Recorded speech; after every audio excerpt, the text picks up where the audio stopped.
Members, I recognize the Honorable Prime Minister.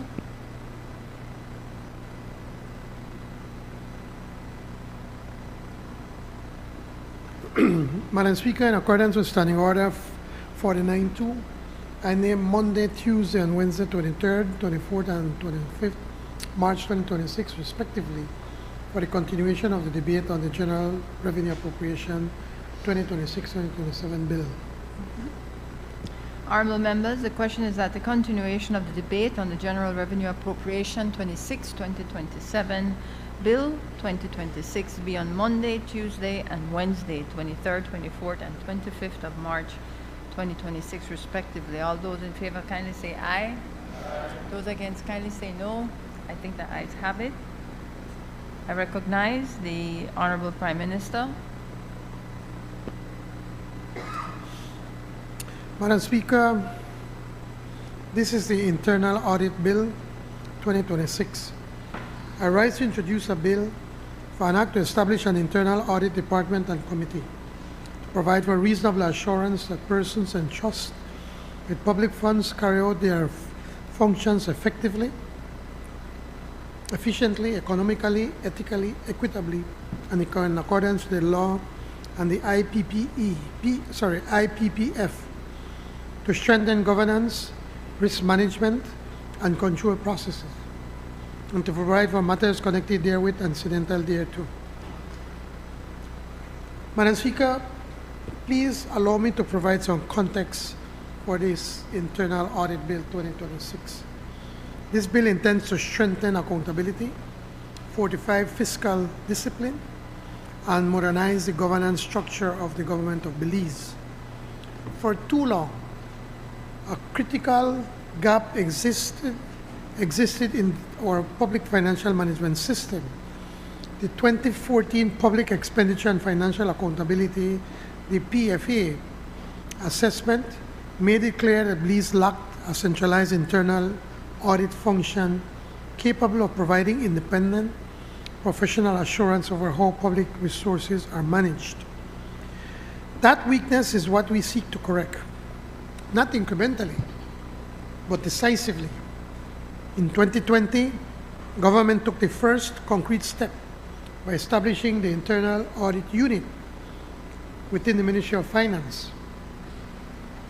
Today, we take the next and more enduring step to enshrine internal audit into law.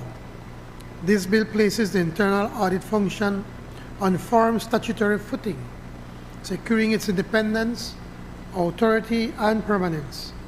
It establishes a centralized internal audit department mandated to conduct risk-based audits across ministries, statutory bodies, local authorities, and majority state-owned enterprises. It creates an internal audit committee to provide independent oversight and to ensure that audit findings are not merely reported but acted upon. The framework aligns with the global internal audit standards of the Institute of Internal Auditors, bringing Belize fully in line with international best practices. Yes, Madam Speaker, this is what we would call symbolic alignment. It is also a commitment to measurable standards, professional rigor, and credible oversight. The bill strengthens reporting requirements, mandates transparency, and establishes clear consequences for the obstruction, false reporting, and misuse of information. It sends an unequivocal message. Stewardship of public resources is a public trust, and that trust must be protected. It sends, Madam Speaker, this reform is about strengthening the integrity of government. It advances our broader public expenditure management agenda, reinforces confidence among citizens and development partners, and embeds accountability at the core of how public resources are managed. This legislation is about legacy, building systems that safeguard taxpayers' dollars and institutionalize oversight mechanisms that will endure beyond any single administration. I commend the bill to this honorable House and seek the support of all who believe in greater transparency. Thank you, Madam Speaker, and this bill has the recommendation of the Cabinet. Honorable members, that bill is referred to the Finance and Economic Development Committee for examination, consideration, and report. Bill for an act to establish an internal audit department and committee. The Honorable Prime Minister.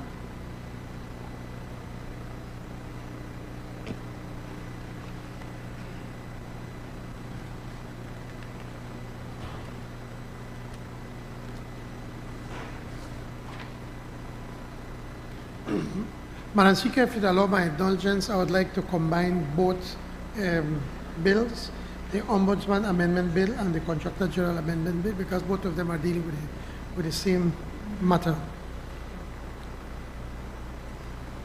I rise to introduce a bill for an act to amend the Ombudsman Act, Chapter 5 of the Substantive Laws of Belize, Revised Edition 2020, to clarify the emoluments payable to a holder of the office of the Ombudsman and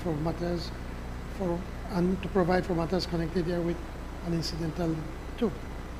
I also rise to introduce a bill for an act to amend the Contractor General Act, Chapter 6 of the Substantive Laws of Belize, Revised Edition 2020, to clarify the emoluments payable to a holder of the office of the Contractor General and to provide for matters connected therewith. As I said, Madam Speaker, by way of explanation, let me say this about the Ombudsman Amendment Bill and the Contractor General Amendment Bill. Both bills have one similarity, a clause clarifying the remuneration provision of the office holder. We propose to bring this clause into conformity with what has been the practice of the National Assembly for decades. Now, before going any further, let me say this. These amendments will take effect after appointments of the new office holders. As it is well known, the previous Ombudsman's contract came to an end in December 2025, and the current Contractor General's contract comes to an end on the 31st May 2026. The rationale and justification for the amendments to this Act, Madam Speaker, is simple: to remove what is an anomaly in the law regarding the remuneration of the Ombudsman and the Contractor General. Madam Speaker, both the Ombudsman Act and the Contractor General Act were enacted in 1994, on 28 April 1994 and the 5th of January 1994, respectively. Both the Ombudsman Act and the Contractor General Act have identical provisions relating to remuneration of the office holders. These are found in sections 8 and 10 of the respective acts and are in these terms, and I quote: 1. Subject to subsection and 2, the Ombudsman and Contractor General shall receive such emoluments and be subject to such other terms and conditions of service as may from time to time be prescribed by or under any law or by resolution of the National Assembly, such emoluments being not less than the emoluments which may from time to time be payable to a judge of the Supreme Court, which is now the High Court, end of quote. Madam Speaker, neither post mandate that the qualifications of the office holder must be equal of that of the High Court judge. Still, the remuneration is referenced to that of a High Court judge. This is clearly an anomaly here, Madam Speaker. In fact, since the appointments of the Ombudsman and Contractor General began, most have not had the qualifications of a judge of the High Court. None of the responsibilities required that the person engaged, and here again I quote, is qualified to practice as an attorney at law in a court of Belize or as an advocate in a court in any other part of the Commonwealth, having unlimited jurisdiction either in civil or criminal causes or matters for at least 5 years. End of quote. And so, what has taken place in practice is that the National Assembly, by resolution, approves the salary of the person appointed ombudsman or contractor general with no strict reference to the remuneration of a high court judge being made. A contract is simply settled with the office holder based on qualifications, experience, and other factors that are naturally considered in finalizing a contract.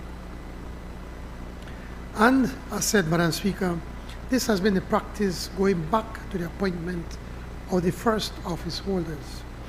Further, Madam Speaker, the respected constitutional academic, Dr. Francis Alexis, in his text, Changing Caribbean Constitution, explained that while strict professional qualifications are set by the Constitution for judges, the same cannot be said from ombudsman, particularly because broader qualifications are appropriate for such posts.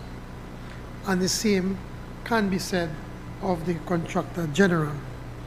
Therefore, there is no sound policy reason why the remuneration of the Ombudsman or the Contractor General should be referenced to that of a judge of the High Court. This is why we're introducing these amendments. I therefore recommend both bills to this Honorable House and look forward for the support of members of both sides. Thank you, Madam Speaker. Honorable members, those bills are referred to the Finance and Economic Development Committee for examination, consideration, and report.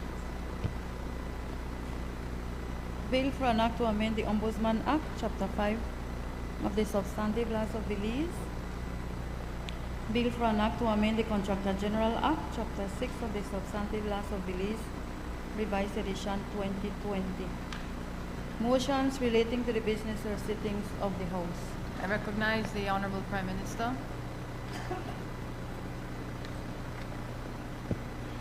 Madam Speaker, I move that at its rising today, the House adjourn to Monday, 23rd March 2026 at 10 a.m.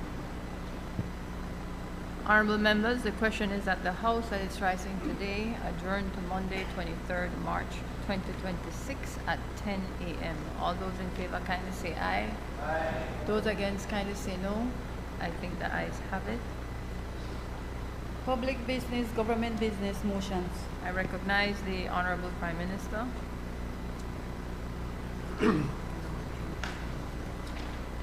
Madam Speaker, this is the Inter-American Development Bank, IDB CLIMA, strengthening marine ecosystem resilience by enhancing wastewater infrastructure in Kikaka, US $12.25 million loan and guarantee motion. Madam Speaker, I ask for indulgence. The recitals of the motion have been circulated to all members as your indulgence not to read several pages of the recital. So now I go to the, now therefore be it resolved that this Honorable House, being satisfied that the loan proceeds will contribute to enhancing coastal water quality in Kikaka, benefiting tourism and strengthening the adaptive capacity of vulnerable coastal marine ecosystems while facilitating access to green finance. One approves that BWSL may borrow the sum of US $10 million from the IDB on the terms and conditions set out above, and authorizes the Board of Directors of the BWSL to execute and deliver the loan agreement and other associated documents.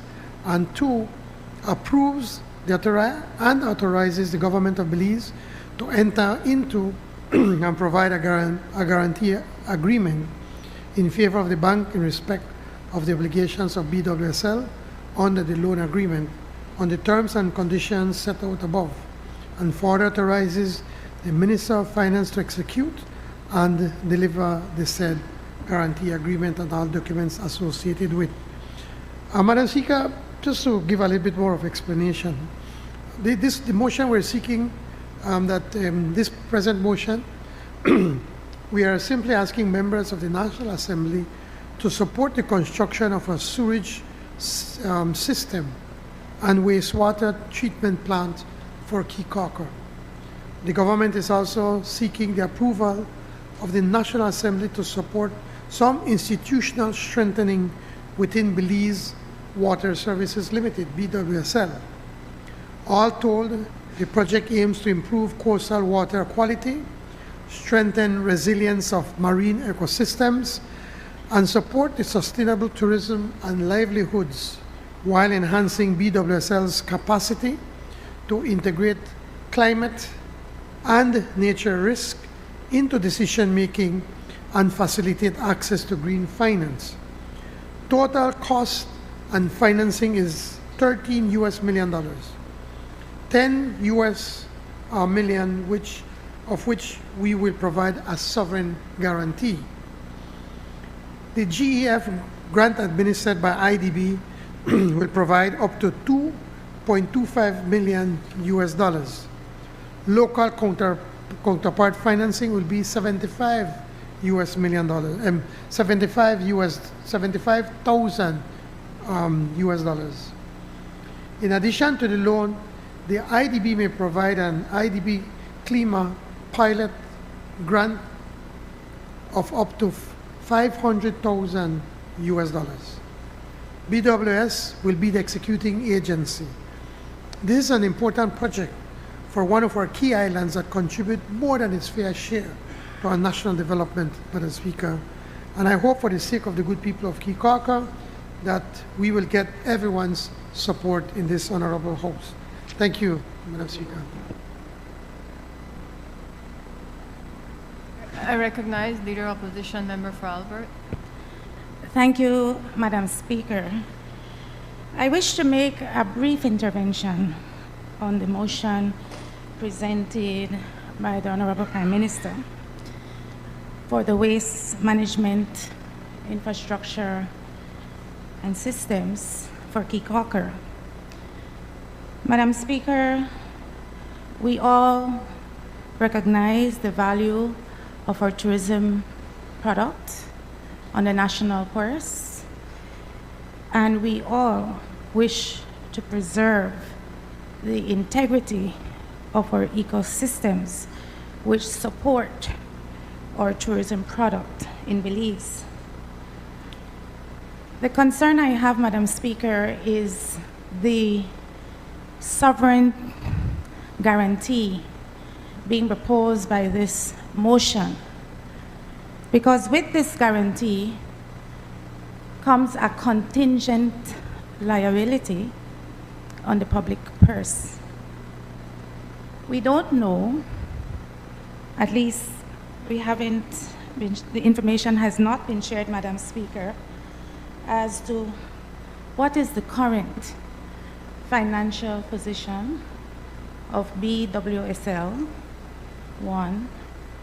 Two, Madam Speaker, what's the existing debt obligations of BWSL, Madam Speaker, and how this new loan facility will affect the long-term financial sustainability and the rates that are passed on to the consuming public. We certainly, as I said initially, support the idea and the plan for creating better wastewater management system for Keycaca. We think it's important for the island and for tourism. But more information would be helpful, Madam Speaker, particularly since ultimately, if BWSL is unable to meet its loan obligations, that will fall on the public purse. Thank you, Madam Speaker.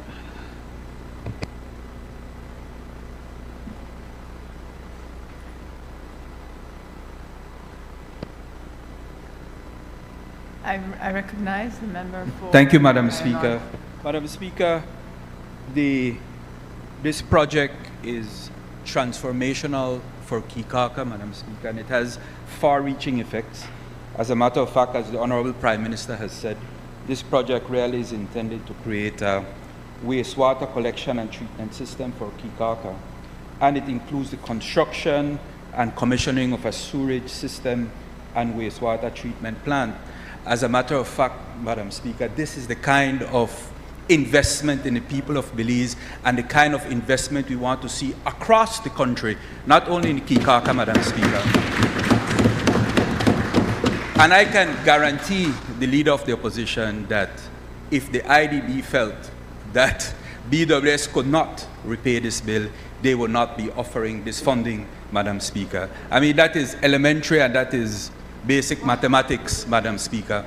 But beyond that, Madam Speaker, this also helps to create institutional capacity building for BWS so that BWS has the ability to forecast in terms of climate change and the environment and the impact it is having on the different projects that they're undertaking. This is a good project for Kikaka, it is a good project for Belize, and it's a good project for the Belizean people, and I support this motion, Madam Speaker.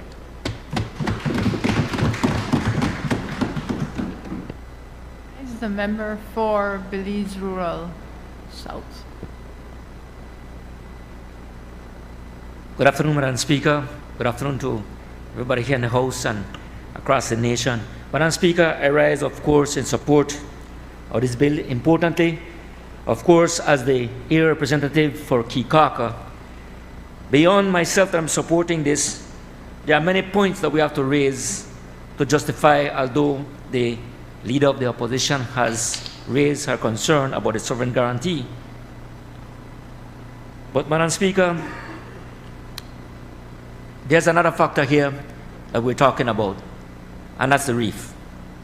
Under the Ministry of the Blue Economy, we must be very much aware of what is happening there. Now, while you may say about the amount of figure that is very high, you might justify and saying, well, it's a small community of maybe about 5,000 residents. Please, hello, I want you all and everybody to understand, Madam Speaker, the importance of this project of such magnitude. It's not only for our people in Kikaka, but as far as the tourism industry is concerned, environmentally, it is very, very, very important. Long overdue. So, Madam Speaker, the contribution of this small community, let's not forget that the contribution that this small community contributes to this country is far more justified. And I want to talk about in support of what also Honorable Member from Cayo North, yes, sir. In support of what BWSL is doing in expanding.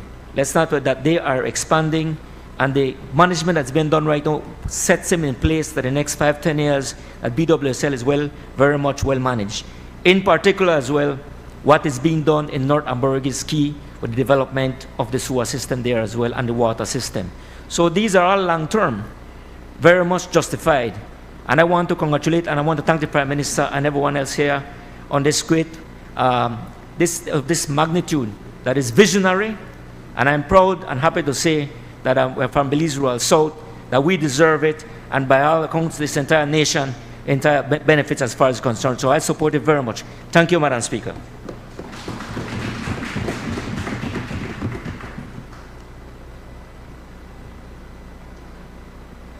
The Honorable Prime Minister. Thank you, Madam Speaker. There is a Belizean saying now that you won't have your cake and eat it. She wants support, but I'm not sure if I want support the guy who BWSL could pay back. But Madam Speaker, when the Leader of the Opposition was talking, nobody interrupted her. Nobody interrupted you. To remember for the 2B, there is a standing order if you wish to elucidate, which does allow, however, for the member on his feet to determine if he will allow that. Continue. We try to be respectful to the Leader of the Opposition, but sometimes she knows to command respect for herself with this kind of behavior. The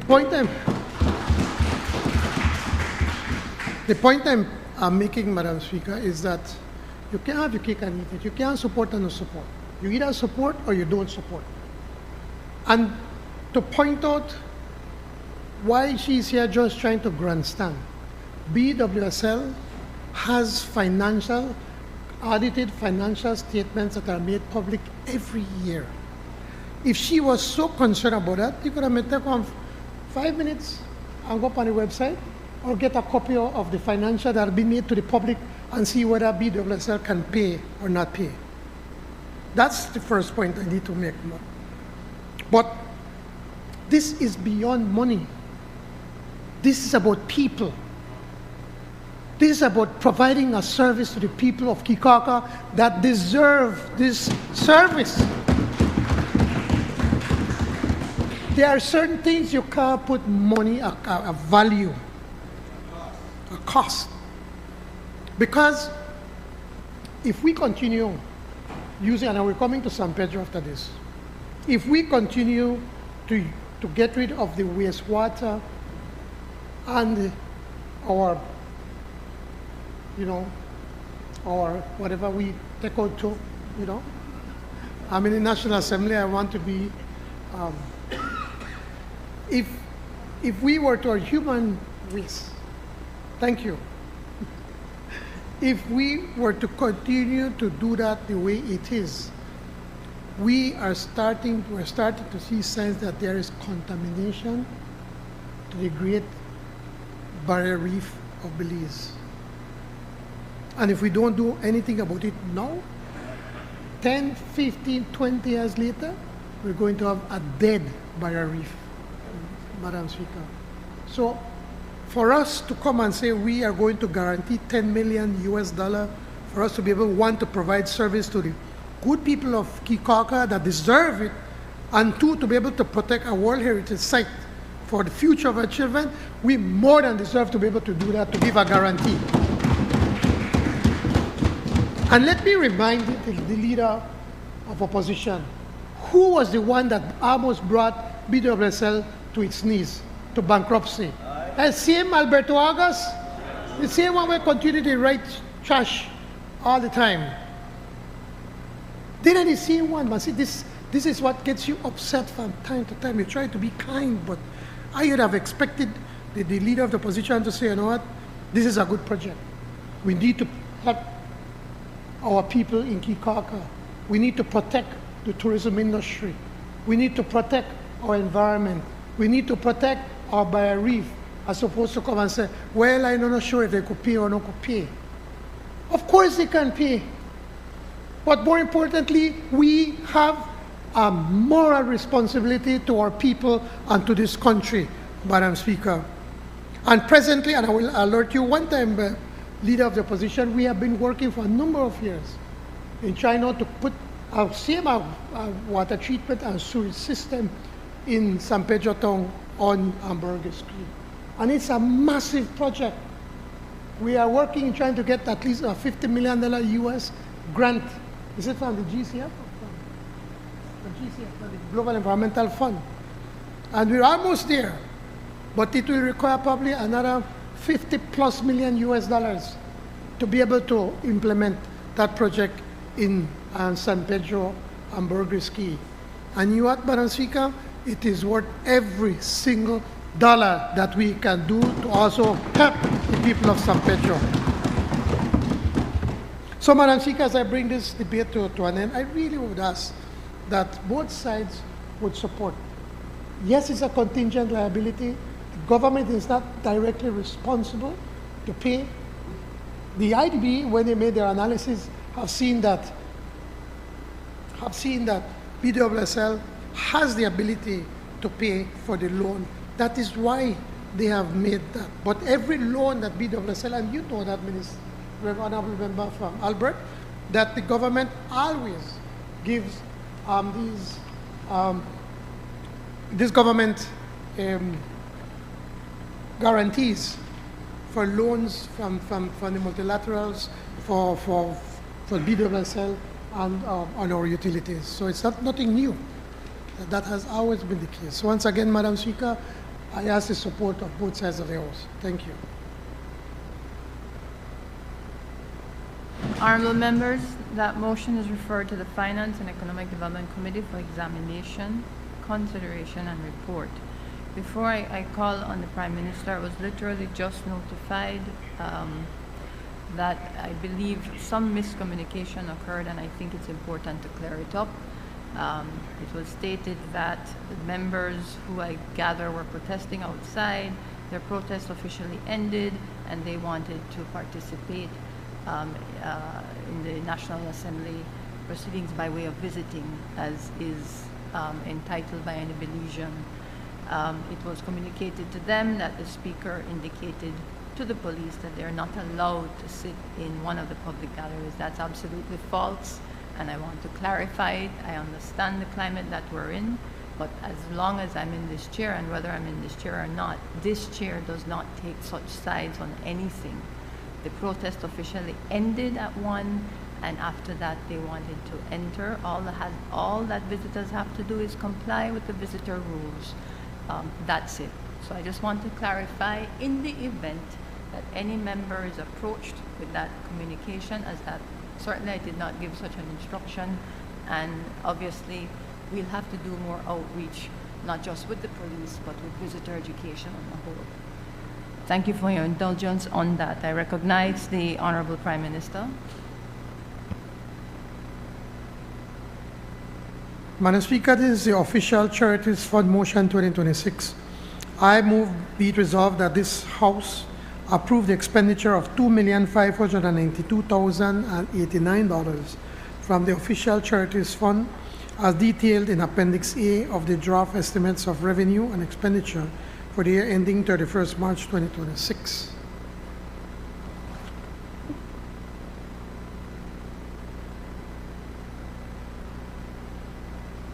The Honorable Prime Minister.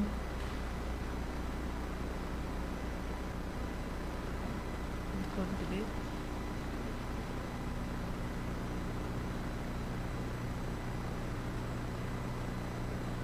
Referred to the Committee of Supply for examination, consideration, and report. It's for second reading. Recognize the Honorable Minister of Constitution, Religious Affairs, Indigenous Affairs, and Transportation.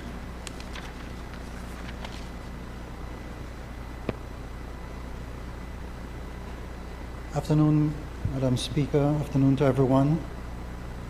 Madam Speaker, I seek your indulgence to have the Motor Vehicles and Road Traffic Amendment Bill 2026 and Motor Vehicles Insurance Third-Party Risk Amendment Bill 2026 read together.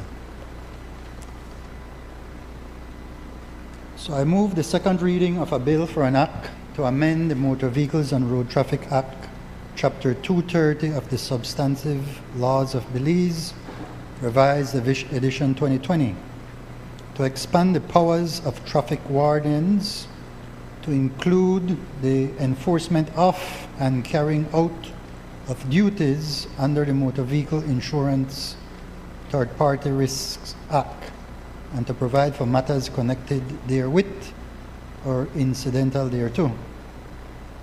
I also move the second reading of a bill for an act to amend the Motor Vehicle Insurance Third-Party Risk Act, Chapter 231 of the Substantive Laws of Belize, Revised Edition 2020, to empower traffic wardens to require the production of insurance certificates, to increase the penalties of using a motor vehicle without insurance, and to provide for matters connected therewith or incidental thereto. Madam Speaker, I don't know if I could make some remarks with regards to give you a little bit more on that, no? Thank you, thank you.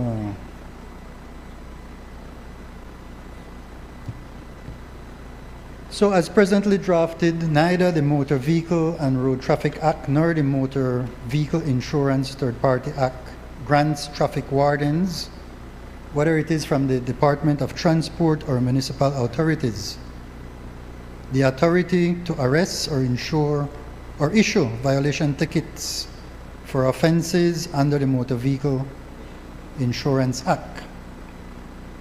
Where officers on duty encounter any of the above infractions, these include using a motor vehicle not covered by third-party insurance, failure to fix and display insurance discs, failure to provide name and address, failure to provide the name and the address of the owner of the vehicle, failure to produce insurance certificate, failure to provide identity of driver, and they are not sworn. They are not sworn as special constables. Their only lawful course of action is to refer the matter to a police officer. Accordingly, the bill seeks to amend Section 3 of the Motor Vehicles and Road Traffic Act to broaden the authority of traffic wardens, both from the Department of Transport and municipal authorities, to include the enforcement of and the carrying out of duties under the Motor Vehicle Insurance Third-Party Risk Act. With respect to the latter, the penalty for insurance-related offenses has remained unchanged since 1999 and no longer provides an adequate deterrent to violations under the Motor Vehicle Insurance Act. For instance, the most common offense, using a motor vehicle without insurance, currently carries a penalty of a fine not exceeding $400 and an imprisonment for a term not exceeding 6 months or both. Certainly very low. Where any other offense is committed under the Act and no specific penalty is prescribed, Section 16 provides that the offender is liable on summary conviction to a fine not exceeding $200 or to imprisonment for a term not exceeding 3 months. Accordingly, this bill seeks to amend the Motor Vehicle Insurance Act to increase the penalty for the offense of using a motor vehicle not covered by third-party insurance from a fine not exceeding the $400 and the 6 months to a fine not exceeding $1,000 or imprisonment for a term not exceeding 8 months. Also, the bill seeks to amend the general penalty in Section 16, increasing it from $200 and 3 months to $600 or imprisonment for a term not exceeding 6 months. Thank you, Madam Speaker.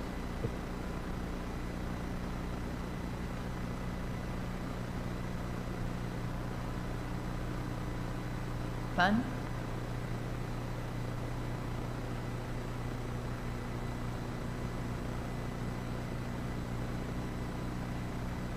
Thank you very much, Madam Speaker. Colleagues, today I rise in full support of the Motor Vehicles and Road Traffic Amendment Bill 2026, and extension of the Motor Vehicles Insurance Third-Party Risk Amendment Bill 2026,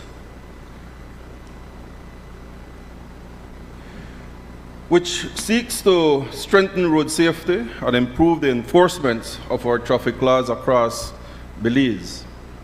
It has always been the tradition that the Belize Police Department is tasked with these enforcement of laws across the country. And with a now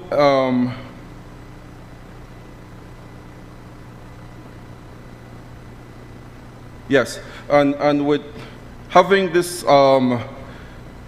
traffic officers, which to your credit, Minister, have been trained. They have been doing a lot of training. They have been doing a lot of training with the police department.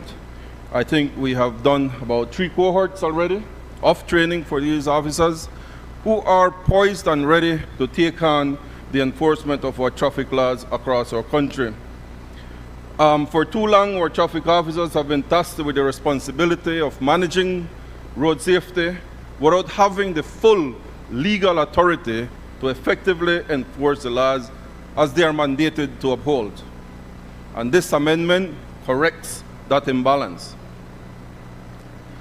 The bill grants traffic officers the authority to issue tickets and to make arrests for violations under the Motor Vehicles and Road Traffic Act. And it's not about expanding the powers of traffic officers, but it is about equipping our officers with the practical tools required to do their jobs effectively and responsibly. And in addition, it complements the work that the Belize Police Department is doing at this moment. By empowering the traffic officers with the authority to enforce the law directly, we create a more responsive and a more effective system. It reduces delay in enforcement, in strengthening and accountability on our roads. And then ultimately, we want to save lives. As it stands right now, if a police officer is not there, as it stands right now, any infraction that the traffic officers find, police officers needs to be there if they have not been sworn in as special constables. With this change now, they will be able to carry out the enforcement, the prosecution, and carry it all the way through without having to rely on the Belize Police Department to be there. This amendment also supports our police department by allowing specialized traffic officers to carry out duties that currently require the police to do. It ensures better allocation of resources and more effective law enforcement. Madam Speaker, I think that this amendment will complement the work that the police department does. It will also ensure that traffic laws of our country are adhered to, and that the traffic officers, both from the National Traffic Department and our municipalities, are equipped with the legislations to do their job properly and to enable the police to be a complement to the police department. For these reasons, I stand in support of the amendment and encourage all members in this honorable House to also support this amendment. Thank you so much.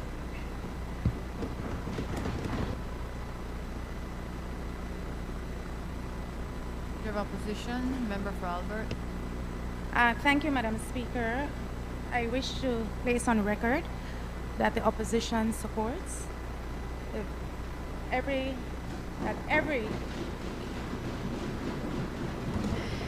you guys are funny today, but okay, that every motor vehicle operating on Belize's roads and highways must carry valid insurance. We must keep our roads and highways safe. We must hold our drivers accountable, and we must ensure that victims of traffic accidents are protected by the encourage that is provided, third party or otherwise. The bill also proposes, or the bills presented together, that the role and responsibilities of traffic officers will be expanded to ensure that the law can be more responsive and enforce. The training, as we indicated in the House Committee meeting, is critical for traffic officers. I personally have had some incidences on the road where I believe there has been an abuse of authority, and of course that the traffic officers be properly equipped to carry out this function. It is important to note that as insurance premiums continue to rise, Madam Speaker, as the cost of living continues to increase, many Belizean families continue to struggle to meet basic expenses. When we raise the penalties without addressing the underlying affordability, we risk criminalizing hardship rather than finding the solution to it, Madam Speaker. And so I ask that as we seek to have a shift in our public policy, as we encourage compliance, we find ways to ensure that our citizens have access and can afford to have access to meaningful transportation for themselves and their families.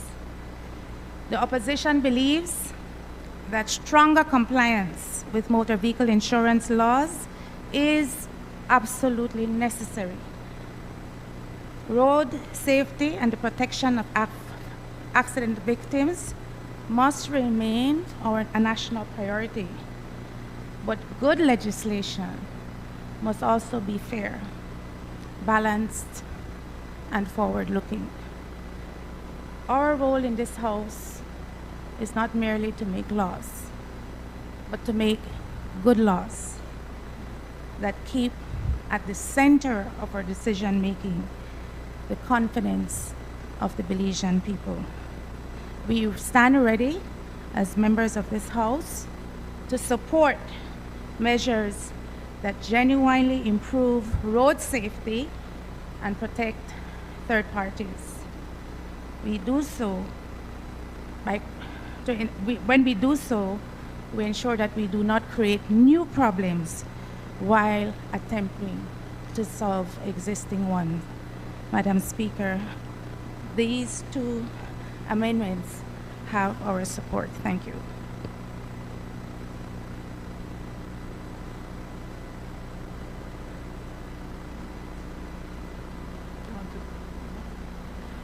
Honorable members, the question is that the bill for an act to amend the Motor Vehicles and Road Traffic Act, Chapter 230 of the Substantive Laws of Belize, Revised Edition 2020, to expand the powers of traffic wardens to include the enforcement of and carrying out of duties under the Motor Vehicle Insurance Third-Party Risks Act, and to provide for matters connected therewith or incidental thereto be read a second time. All those in favor kindly say aye. Those against kindly say no. I think the ayes have it. Honorable members, the question is that the bill for an act to amend the Motor Vehicle Insurance Third-Party Risks Act, Chapter 231 of the Substantive Laws of Belize, Revised Edition 2020, to empower traffic wardens to require the production of insurance certificates, to increase the penalties for using a motor vehicle without insurance, and to provide for matters connected therewith or incidental thereto be read a second time. All those in favor kindly say aye. Those against kindly say no. I think the ayes have it. Bill for an act to amend the Motor Vehicles and Road Traffic Act, Chapter 230 of the Substantive Laws of Belize, Revised Edition 2020. Bill for an act to amend the Motor Vehicle Insurance Third-Party Risk Act, Chapter 231 of the Substantive Laws of Belize, Revised Edition 2020. Committee of the Whole House on Bills. Honorable members, the House will now resolve into a committee of the whole House to consider the bills that were read a second time. I would like to ask the media and those in the galleries to leave during this portion of the sitting.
Madam Speaker, I rise to report that the Committee of the Whole House has considered the Motor Vehicles and Road Traffic Amendment Bill 2026 and the Motor Vehicles Insurance Third-Party Risks Amendment Bill 2026 and passed them without amendments.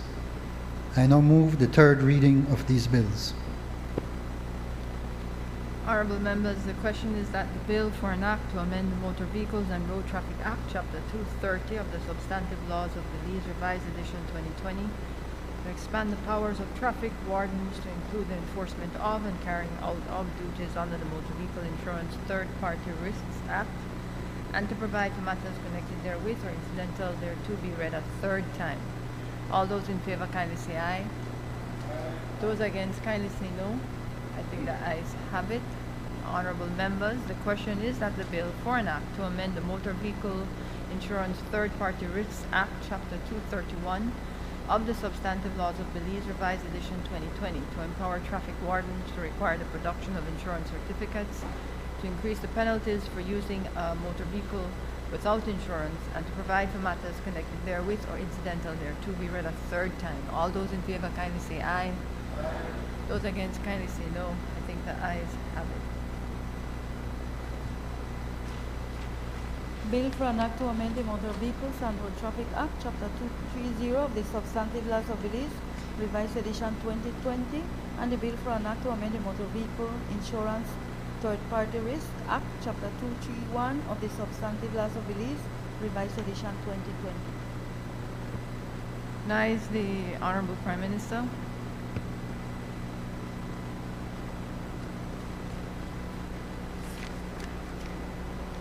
Madam Speaker, I move that the House do now adjourn.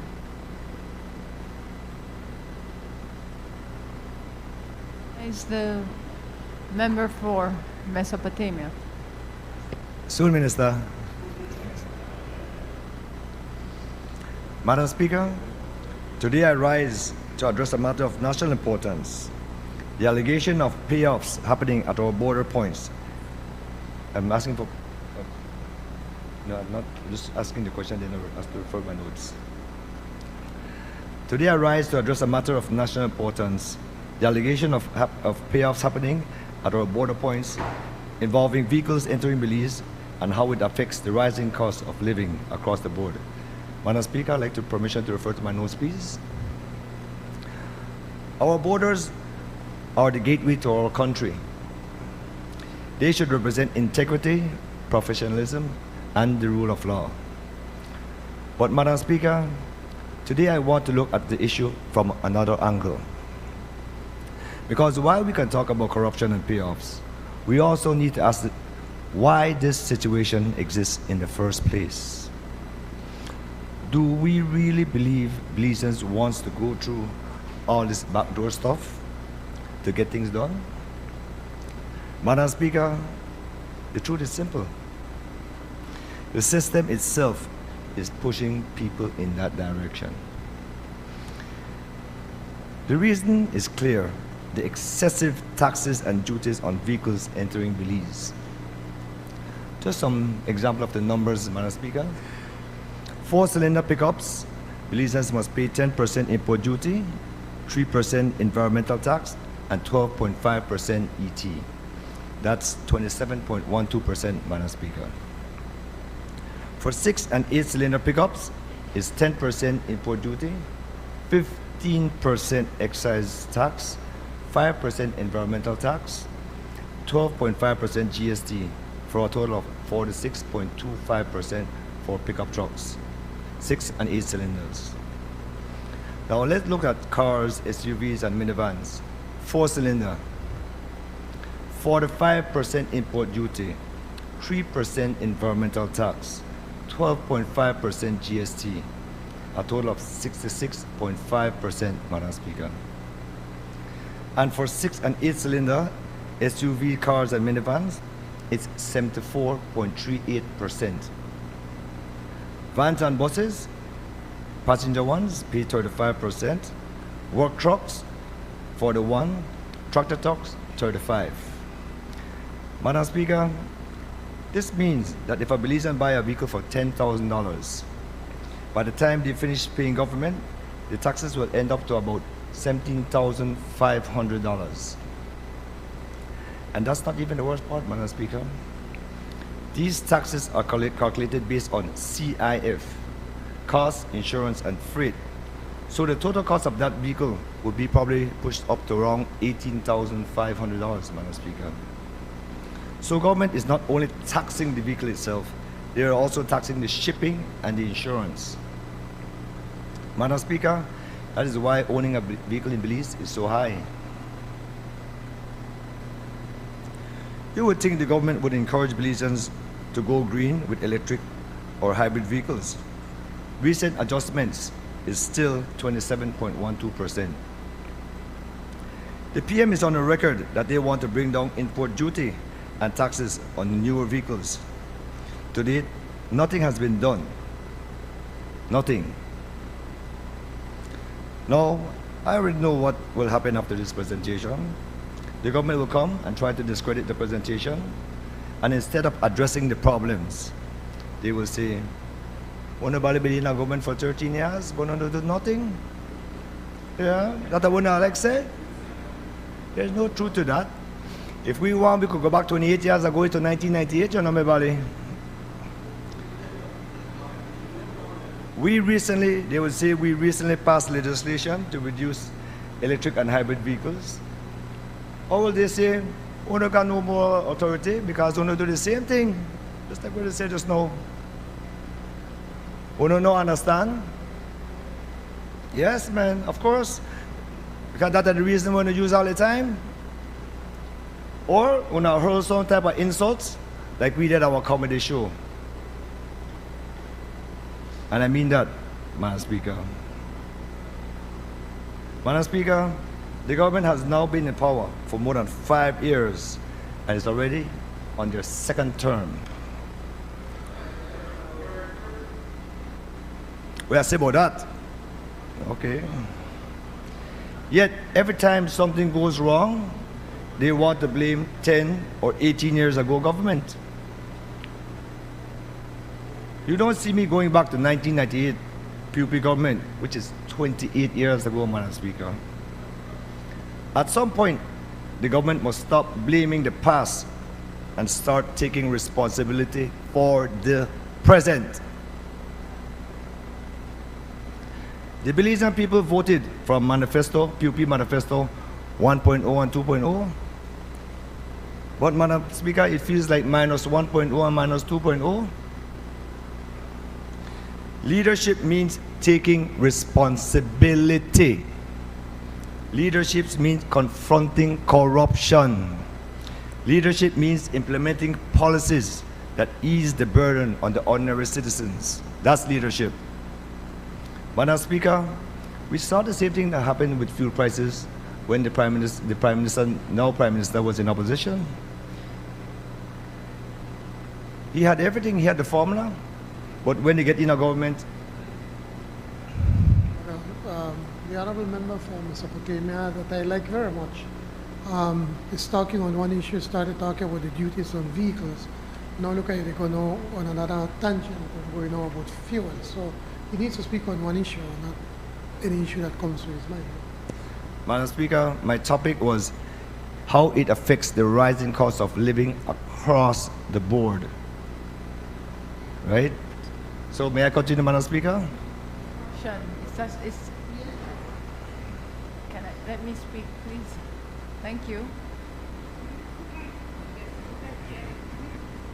Now all I ask is when the chair speaks, just to let me speak. I don't get to do it often, so the few times the chair gets to. Yes, on this matter of adjournment, the matter of public importance, and that I believe is standing order 13, it's a matter of public importance. Yes, of course, you stood on your matter, which I'm grateful that you announced what it was regarding the allegations, right, on the duty situation. You're now veering off into, I believe, fuel prices. All I ask, if you don't provide that link succinctly and concisely, then I will have to ask you to wrap up to make sure that it is about the duty allegations. Thank you, Madam Speaker. I will just skip the gas issue then, no problem. There's a lot more, everybody. There's a lot more. Now, let me make some practical proposals. If we truly want to stop corruption at the border, then remove the incentives that create corruption. Reduce the duties on imported vehicles, and especially for vehicles older than 5 years, there should be a deeper reduction. Because, Madam Speaker, these are the vehicles the working class and middle class can actually afford. Let's talk about motorcycles. Motorcycles are majority the poor man's transportation. I honestly cannot remember the last time I saw a 50cc motorcycle. When the last time I saw a 50cc motorcycle in Belize? Yet we still pay 16% duty on that. 16%. Yes, 50cc and above is 40%, Madam Speaker. 40%. I can't veer off on the issue, Minister. If I veer off on the issue, Madam Speaker will come, I correct me, I tell me for wrap up. No, you can't check basket, you set me up. You set me up for me, Madam Speaker, tell me 2 words and I will have to sit down. I have to follow the standing orders. These taxes remain structured like motorcycles are luxury vehicles. At my place of work, we have a lot of grown men who depends on the affordability of cycles to make an honest living for their families. For example, Madam Speaker, at $2,500, 100cc leaf fan at 40% is equal to $1,000 in import duty and taxes. We all remember when the government tried to charge $300 per head just for the privilege of riding a motorcycle. Sometimes I wonder who is advising the government on these policies that affect ordinary Belizeans. I really believe they're out of touch, really out of touch.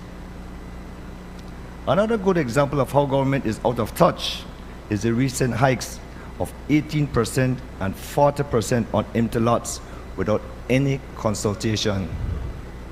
Okay, I stop, okay? No problem. Just take it how we give it to you, right? Just take it. We pass it, so just take it. Take it, right? Take it. Madam Speaker, still the money tries to set me up, but no problem. I will move out for that. Let us talk about buses, right? Buses, that's still part of the topic, right? Government complains that many buses in Belize are older and outdated. But how can operators upgrade their fleets when buses face 35% tax and duty, and that is before CIF? We can remind you what a CIF again. Cost, insurance, freight. Belize is now a tourism-driven country, so we must put our best foot forward. My proposal is simple. Van and buses used for public transportation should have zero to minimal import duty and taxes. This will allow operators to upgrade their fleet and improve safety and service. The same thing should apply to heavy-duty trucks and tractor trucks.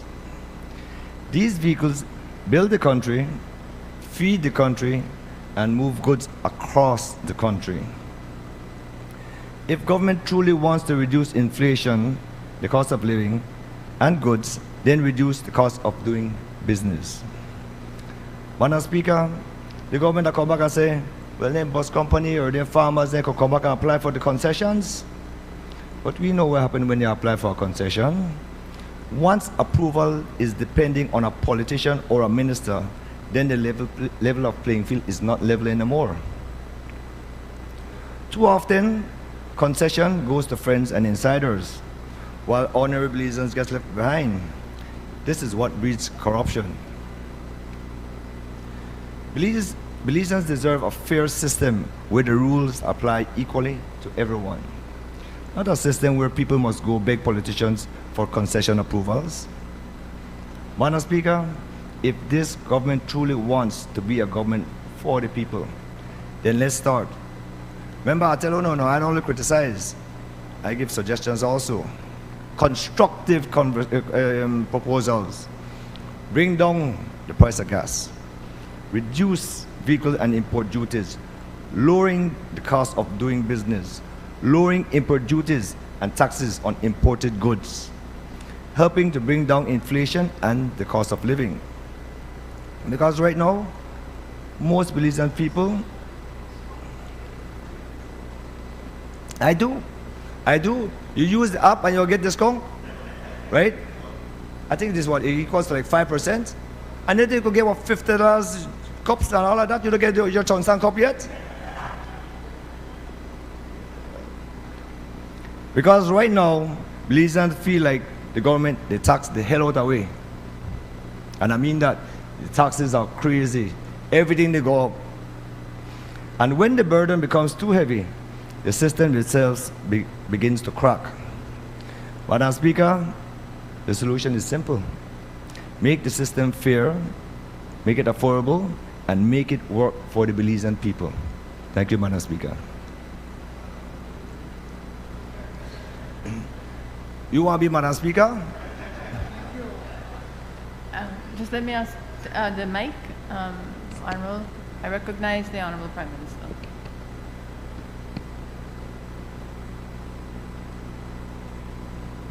You want to give a class in economics, they can't put on the mic and take it off, no?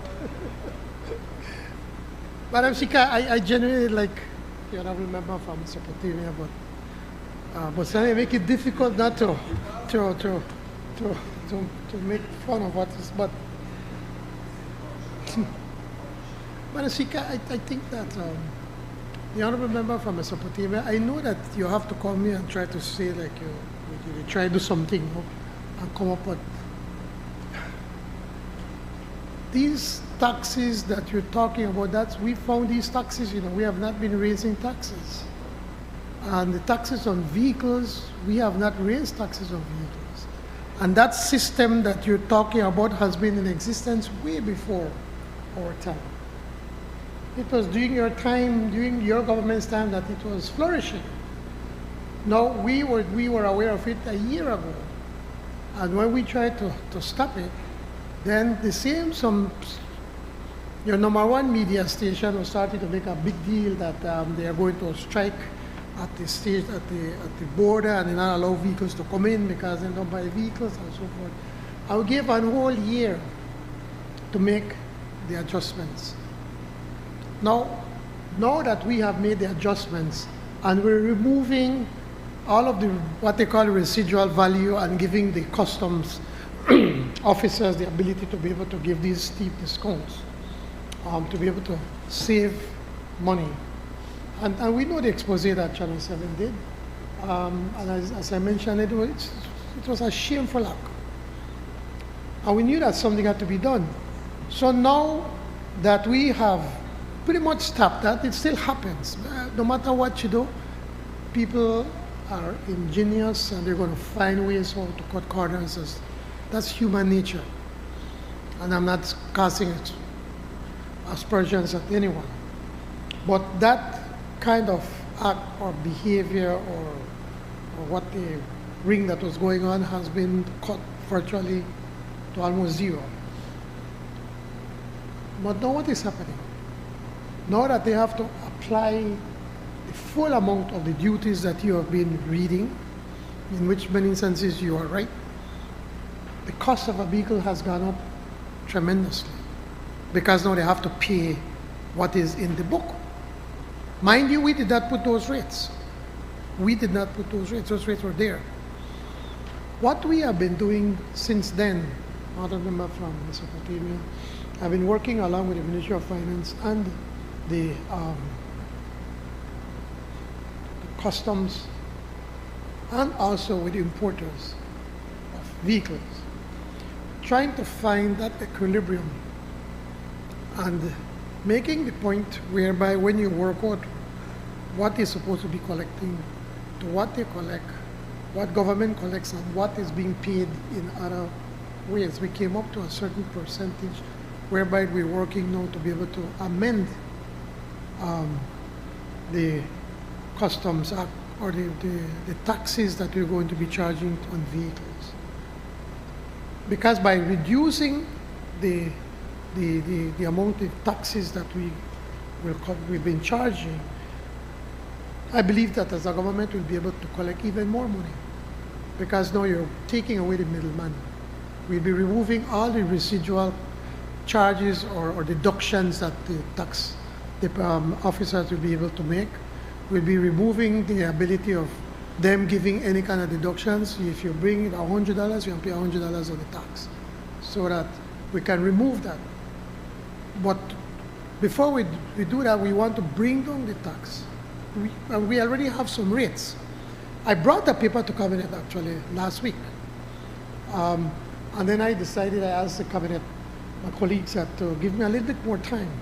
Because what I have done now, I have asked the Comptroller of Customs to take last year and to look at the number of vehicles that they brought, and then to make an analysis.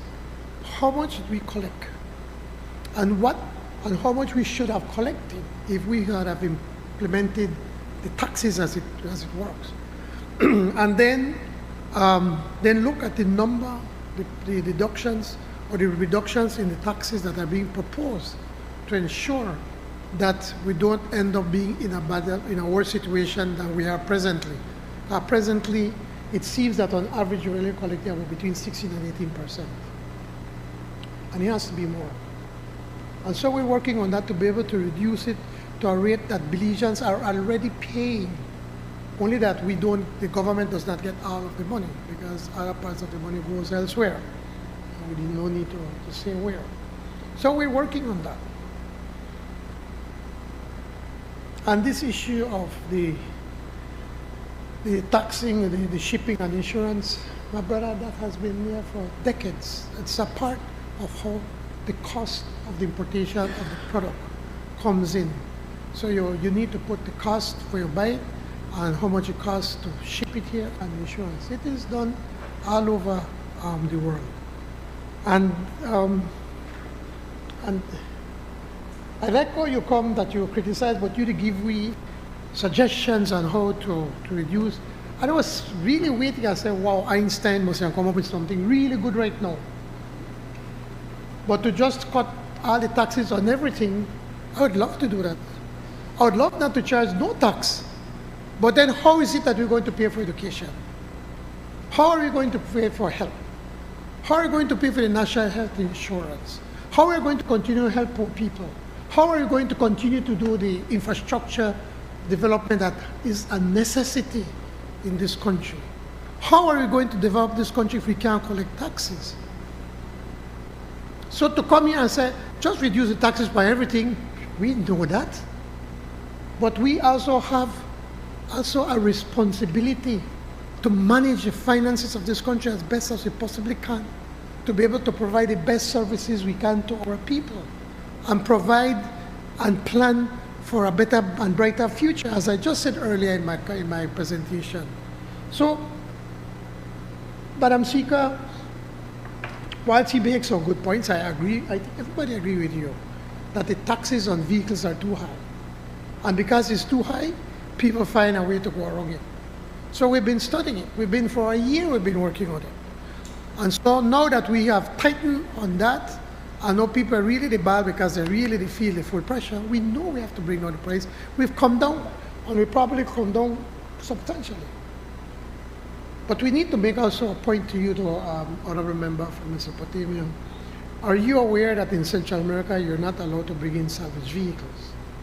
And in most of the Caribbean, because these vehicles have been damaged in a crash and everything, and then when they come, they end up to create even bigger problems for people, for innocent buyers. And so that's something that we have to take a look at. We also have to take a look at, for us not to be the dumping ground, that you're bringing old vehicles where pollute, where use a lot of gas and a lot of oil, and they broke down every minute, so that whilst you may bring on $5,000 vehicle, it can cost you way more to be able to maintain it.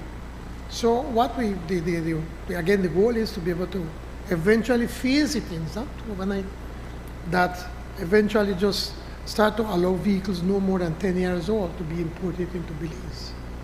And by that way, then, these vehicles are more environmentally friendly, they're more fuel efficient, they use less oil, they use less parts, it will be more safe to be able to come on the roads, especially as we fix the roads and rebuilding these roads, making them wider. People want to drive even at higher speeds, which is some of the things that the amendments we just do for the Ministry of Transportation to be able to start to control some of these things.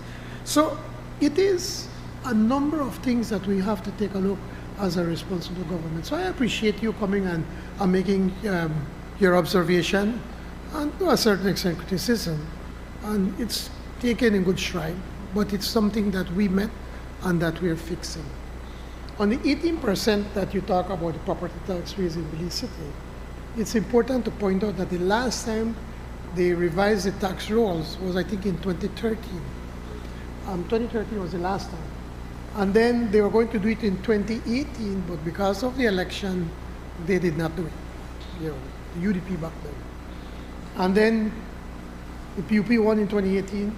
They would have done it, they were going to do it after that, but then it was after the pandemic. So they decided that it was not the best time to do it. There's never a good time to raise taxes, but there comes a time that you have to do it. And so all they're doing is to raise an average of 18% to be able to provide for more services for the city. The city is growing. The city, sorry? We have 40% for abandoned lots. Yes. And that's not necessarily a bad thing, so that people put the lots to work, make them build on it, put something on it. I know you have a lot of empty lots, yeah. So that's how you about it, right? But you okay, you don't mind paying it, because you're a good citizen. But there have a lot of people that have empty lots and they go to estates and they just left it abandoned and they don't use it.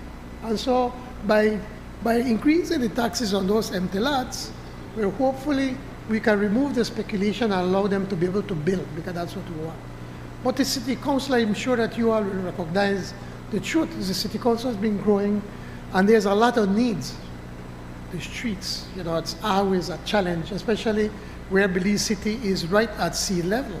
So now that whenever it's rained because of climate change, it floods as much as we don't want it to flood. They pump out water as much as we can. It's a project that started in your government, Honorable Member from Albert. The canals, remember, that was put there, and they pump out as much water. And the water would flow out rapidly. But it is a challenge that we face because of climate change. So there is the challenges that the City Council is facing, and an increase in 18% of since 2013, I'm sure that the citizens understand. So once again, I want to thank the Honourable Member of Mesopotamia, and just to put on record, no, we are not taxing the hell out of the Belizean people. Those are taxes that your government in the past 13 years imposed on the Belizean people. Thank you, Madam Speaker. Guys, the Leader of Opposition, Member for Albert. Thank you, Madam Speaker. I asked before I address the matter of national concern, if you would indulge me, Madam Speaker, by allowing me to thank the Honorable Prime Minister and members of this House for your kind consideration in having the budget presentation today versus Friday. I now have 2 daughters and 1 son-in-law, so my family is growing in love. I also asked Madam Speaker for a moment of silence for Miss Sally McCorkle of San Pedro. She was, Madam Speaker, a trailblazer.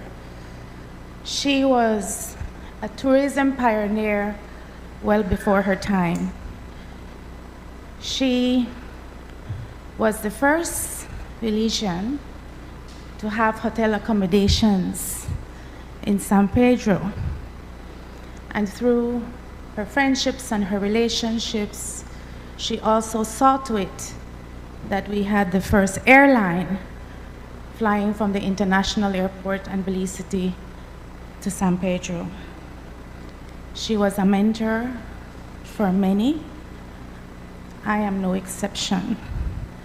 She helped to mold many of us in making our contributions to nation building via tourism. And I'm sure my colleagues on the other side of the house, the member for Belize Rural South, the member for Pickstock, who represents the Ministry of Tourism, join me in expressing our sincere condolences to her family and to the island community of San Pedro. It is a huge loss to our nation.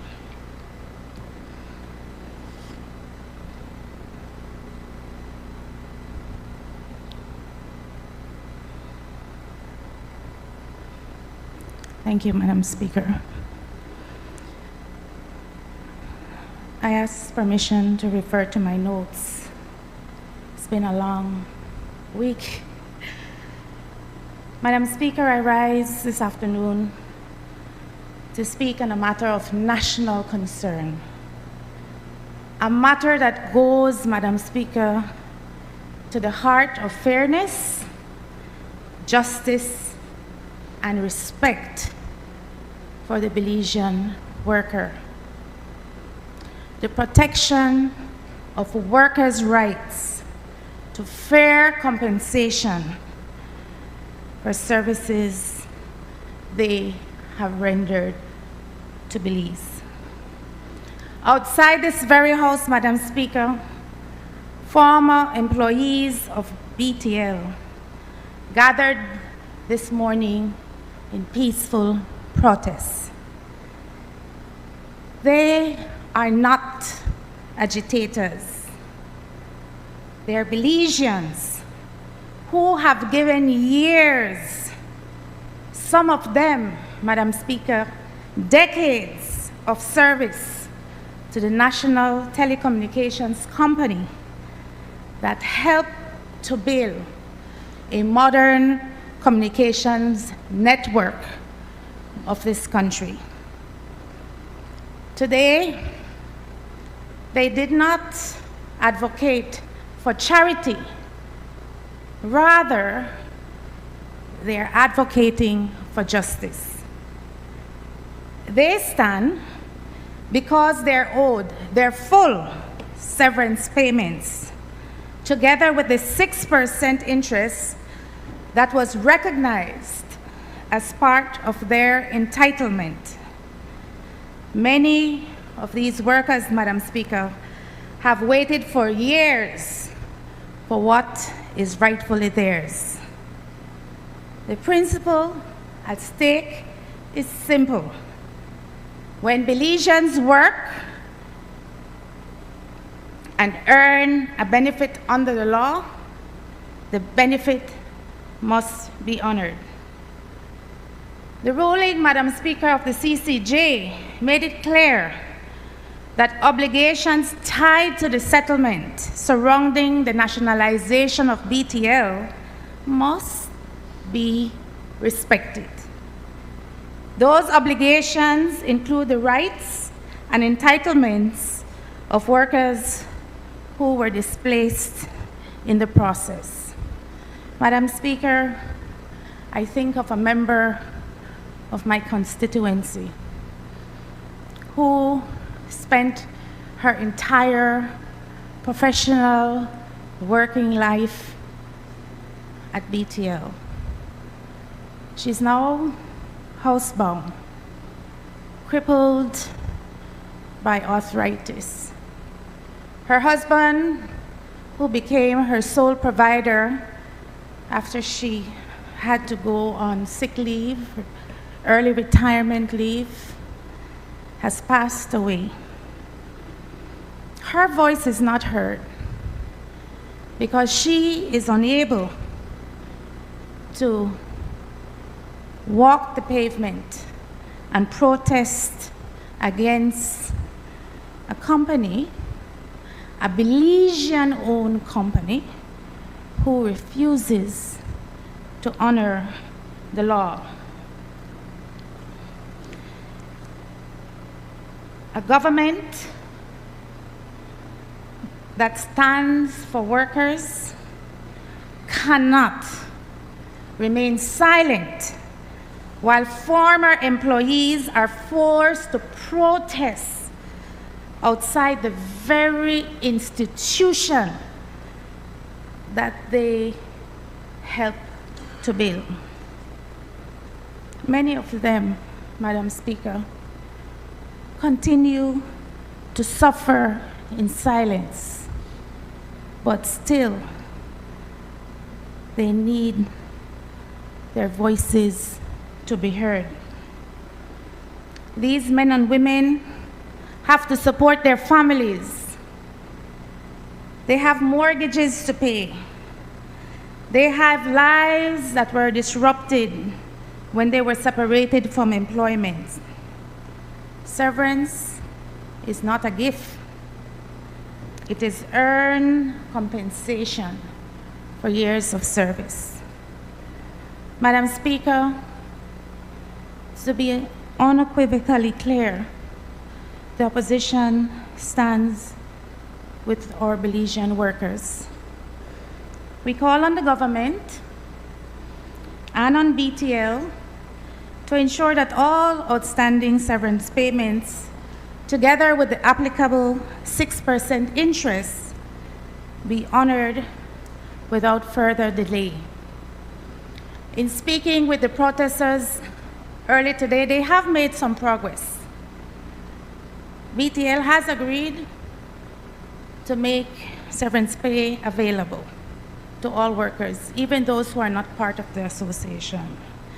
BTL has said we will pay the 6% interest, but only from the start of the CCJ's ruling.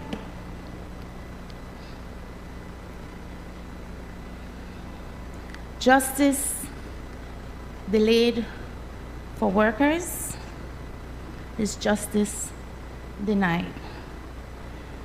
When justice is denied for one, justice is denied for all. If we are serious about building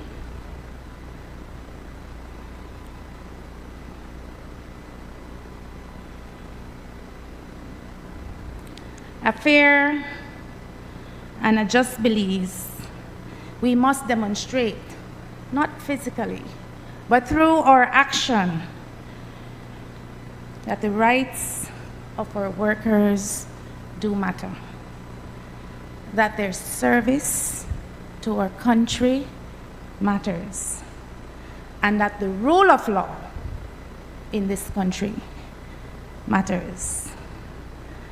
To the workers who gathered outside this house, the Belize Communication Workers for Justice, your voices are not unheard. Your struggle is legitimate, and the opposition will continue to stand with you until justice is done. Solidarity for one group of workers is solidarity for all Belizean workers. Madam Speaker, the workers in this country deserve nothing less. And before my colleague from Cayo North rebuts and say this is a matter for BTL and the workers, before you rebut and say that this is a private matter, let us remember that 88% of BTL is owned by Belizeans, and SSB funds, the contributions of hard-working Belizeans, are invested in an institution that we should all expect will not drag our workers across the coals, but will ensure with the government's support and intervention, that these workers are treated fairly, that these workers receive justice, and that we all, as a Belizean community, respect those who help to build Belize. Thank you, Madam Speaker.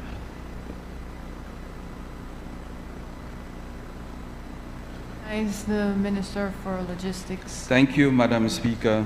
Unfortunately, the leader of the opposition is not a mind reader, so she does not know how I will respond. But this is my response, Madam Speaker.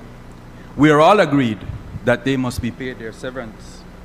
We hear them, Madam Speaker, and we support their right to be paid their severance. As a matter of fact, Madam Speaker, this is the party and the government of workers of this country. This is the government that just passed the OSH Act to protect the workers of this country. So, where were they for the past 13 years? How long was that bill in draft and they never brought it to the House to be passed to support the workers of this country, Madam Speaker? And let us recall who advised... Point of order. This has nothing to do with the BTL thing with the OSH bill, Madam Speaker. So, Madam if you Speaker, do for one, you with need all to do due for the other respect, one. they cannot constrain my response. They have asked a Well, question. how they constrain my They one? have raised a matter and I'm going to Well, how respond, they Madam constrain Speaker. my one and they can't constrain I am your going to one? respond. You can't tell me how I'm going to Well, I'm respond. putting a point of You order. cannot tell me how I'm... Members, you have to allow the chair. Member, I ask you to please take a seat. I only ask that, yes, you have point of orders, you stand, but then you have to allow the chairman. You can't take over my role too. The limited role I have, allow me to at least exercise it. Yes, please note that the matter of, and it's also important because we have, yes, we have a few members of the public in the gallery, but we have many more, right, listening. And it's important for them to always be educated on the procedures of Parliament, right? And I try to do my best in terms of my rulings. The matter of national concern raised by the member for Albert was the matter on workers' rights. And she specifically went into the matter of severance due for services rendered, I believe. At least that's what I noted. Member for Cayo North, Minister, I asked that we try, just as you got in the reference to your land and tax, he got in the reference to the OSH. I asked that you continue with your contribution specific to the matter of national concern. Thank you, Madam Speaker. And as I was saying, Madam Speaker, if they recall who had instructed and who had advised BTL that these workers should not have been paid, perhaps they would have thought twice to raise this issue. Because if memory serves right, it was no other than Lois Young who had advised on that issue, Madam Speaker. But for the record, let me state some of the facts involving this case. Madam Speaker, and if I may refer to my notes with your permission, the CCJ delivered its judgment in the Irvin Marine and others against Belize Telemedia Limited on November 5th, 2025. The court ordered BTL to pay severance payments to the appellants in the Irvin Marine case, plus interest and costs. To date, all severance payments, interest, and legal costs, which BTL was ordered by the CCJ to pay under that case, were paid in full by BTL in November 2025. BTL has also processed severance pay for all former BTL employees who qualify for severance pay under Section 183 of the Labor Act and whose employment at BTL ceased within the last 6 years. BTL's board was advised on the 6-year limitation period, but notwithstanding that advice, the board of directors of BTL decided that it was in the best interest of BTL for BTL to pay severance payments to all of BTL's former employees who met the requirement under Section 183 of the Labor Act for severance, but who are now statute barred, Madam Speaker. BTL Board of Directors felt that by doing so, it shows that BTL values the contributions of BTL's former employees. It reinforces BTL's commitment to good employer-employee relations. It makes it more likely that BTL's former employees who qualify for severance payments but who are now statute barred will continue patronizing BTL. And Madam Speaker, it brings finality to the matter of severance payments by BTL and allows BTL to place even more focus on BTL's business and BTL's commercial strategies that are aimed towards promoting the success of BTL for the benefit of all shareholders. Madam Speaker, BTL, notwithstanding that the court has not ordered BTL to pay interest on such sums to these former employees, BTL's decision to voluntarily pay interest without an order of the court from November 5th, 2025 is also based on the consideration that pre-judgment interest is awarded at the discretion of the court, and BTL is, by paying interest from November 5th, 2025 to date of payment, awarding interest which may not necessarily be awarded by the court if such former employees were to file a claim at the High Court and succeed. Madam Speaker, BTL is currently reviewing for the purpose of processing severance payments the employee records of BTL's former employees who meet the requirements under Section 183 of the Labor Act for severance payments but who are now statute barred by the 6-year limitation period. The Belize Communication Workers for Justice, a group of former BTL employees, have organized themselves for the purpose of requesting severance payments for their members. I am not sure if this is even a registered union, but nevertheless, Madam Speaker, BTL and the BCWJ entered negotiations with BTL regarding severance payments to BTL's former employees who meet the requirement under Section 183 of the Labor Act for severance payments, but who are now statute barred by the 6-year limitation period at Section 4 of the Limitation Act. Negotiations took place on February 17, 2026 and February 23, 2026. Negotiations broke down due to the failure by the BCWJ and BTL to agree on the interest rate, and because BCWJ included a proposal for BTL to pay BCWJ's legal cost. And it is on the record that that legal cost was submitted for over $183,000 by one attorney at law, Denison, Crown Counsel Denison. Legal costs were not on the negotiations agenda. Furthermore, negotiations broke down, notwithstanding the fact that BTL improved BTL's offer during the negotiations, while the BCWJ maintained its negotiated position. Madam Speaker, it is the position of BTL that they will pay all of the former employees at the 6% per annum interest from November 5th, 2025 to the date of payment.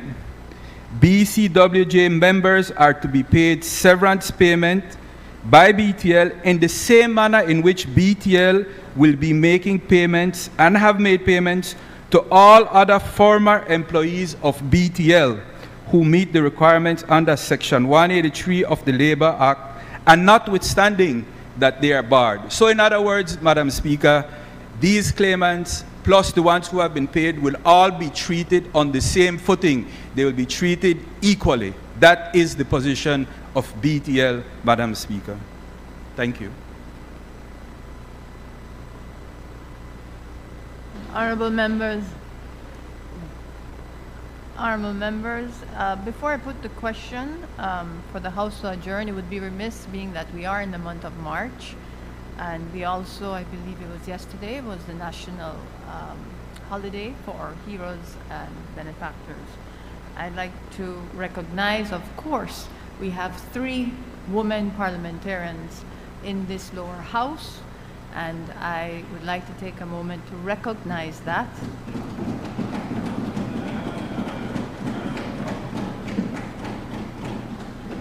I do ask you to stand because though if you're here, and among us is the first female leader of opposition.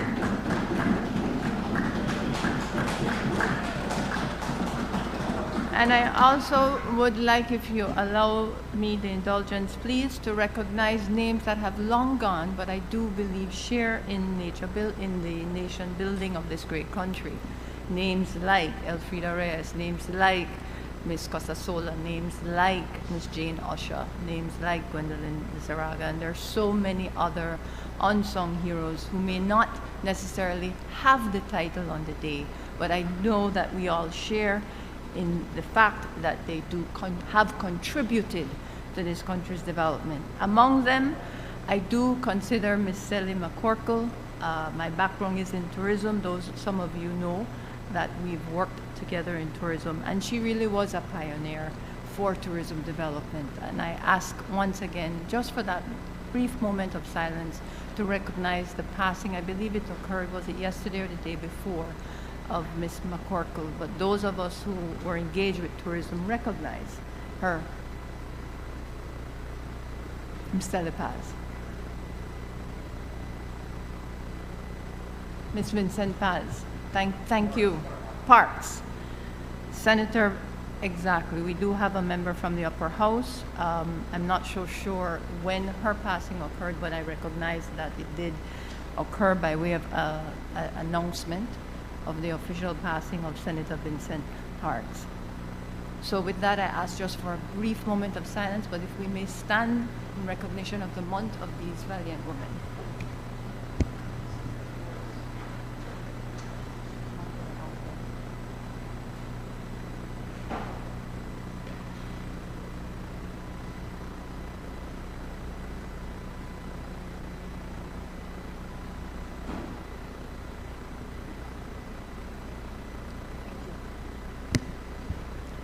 Indeed, former Speaker Sylvia Flores was among one of those nation builders. Thank you, members, for that in this historic month of March, the month that is recognized internationally for women. Honorable members, the question is at the House. The adjournment, Madam Speaker, we also need to recognize you as a speaker who, despite the fact that you've been going through some challenging times, you managed to continue with your work. I think we may stay home and bow, but you were here working. So we need to recognize you. And also to the first clerk of the National Assembly, a woman, Ms. Petch Hagen, appointed by us. So Madam Speaker, I move the adjournment. Prime Minister, Madam Clerk, forgive me for that oversight. Very historic. All those in favor, honorable members, the question is that the House do now adjourn. All those in favor, kindly say aye. Aye. Those against, kindly say no. I think the ayes have it.